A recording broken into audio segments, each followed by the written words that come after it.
Colleagues from the media, very good morning to you. Welcome.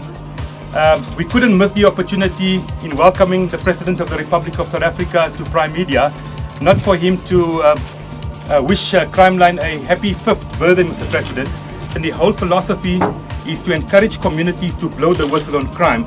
And we in the media, Mr. President, very often say that we can't be innocent bystanders, we have to take an active role. And this initiative is a good example of what we as communities should be doing to strengthen the public-private partnership, because I often say the public is the media and the media is the public. Well, thank you very much indeed for the opportunity, and I'd like to really appreciate this joint venture, which is absolutely important for our society. We are one of the few countries that take trouble to fight crime. And this combination, this cooperation is one of the most important ones between us here as the media and the police, and therefore link up to the society, that the society can participate by using the number 32211 to say here is a crime being committed. And as a good brother here was saying, the results are certainly tangible and showing that it is working. And I think if we could all encourage this initiative and join hands, it will absolutely happen. Redi Thlabi on Talk Radio 702. Mr. President, I'm sorry, I would have come to say hello to you, but we are already live on the radio, so you are most welcome. Please have a seat. Thanks indeed.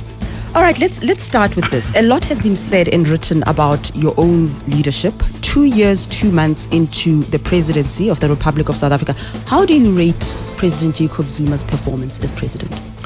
I'm not sure that Jacob Zuma could rate himself. I doubt that would be appropriate, because I could exaggerate, I could do whatever.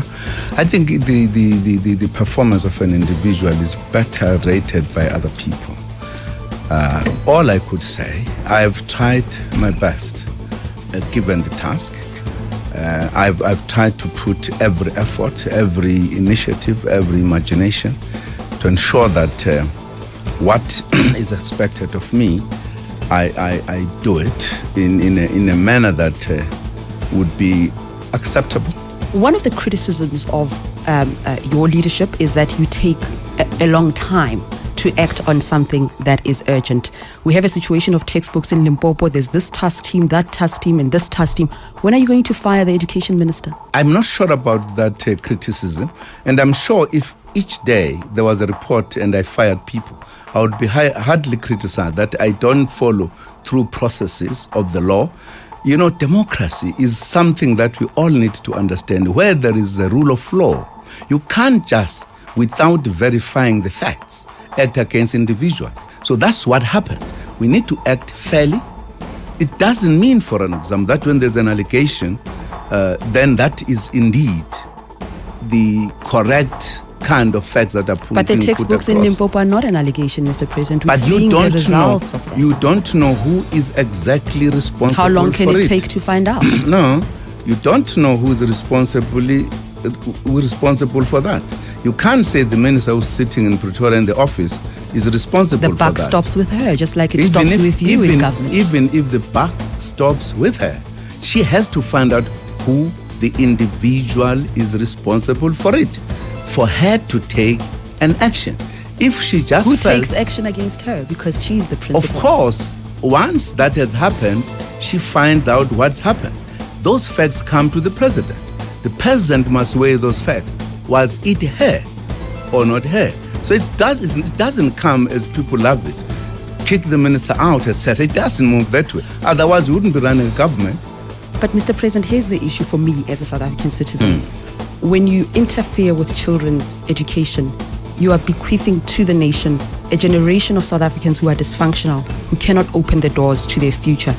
Why does it seem that under your leadership, the ANC and indeed government pontificates and has put politics ahead of the rights of children to learn? Can your government take responsibility for that sad state of affairs?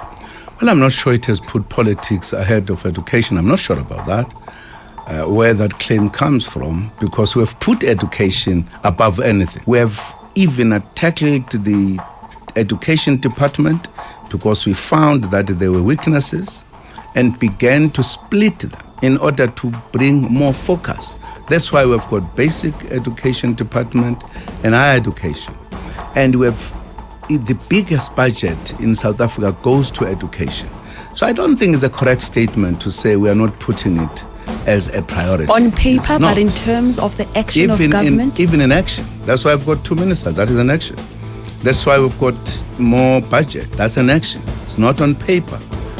One of the points, of course, this happens only with black children, because that's where the problem of education historically was made. The majority of this country were not considered, were not given education. So there's a huge challenge. It's a black child who's being disadvantaged. Exactly. Again, Verwoerd is smiling in his grave because of your government. No. What has happened today is because of what Verwoerd did. But which part of the problem belongs to you? Dr. Verwoerd in particular singled out education as an instrument to put back centuries of black children. You are just continuing his work then by not giving children It textbooks. can't be true. We have prioritized education in every respect. You are dealing here even with the teacher. We are dealing with the teacher that comes from the Verwoerdian system, which even his or her attitude towards education still need to be worked on. So we are not dealing with the problem of today.